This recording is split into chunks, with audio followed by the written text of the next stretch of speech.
Kuidas õpetada sellist lasta, kelle tähelepanu ei püsi paigal?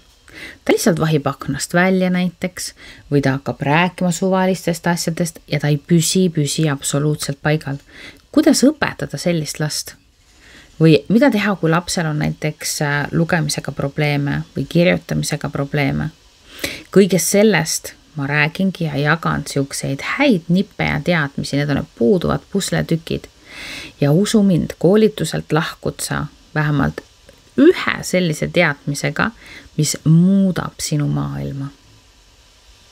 Koolitus on juba 21. jaanuar Tallinnas. teadlikumema.ee kursused ja miks mitte õppida midagi sellist, mida veel varem polegi õpetatud. Ja ma saan seda vabalt öelda, sest ka mina olin kunagi inimene, kes otsis abi laste ja õpetamise koha pealt ja siis ma avastasin, et kõik on nii standardne.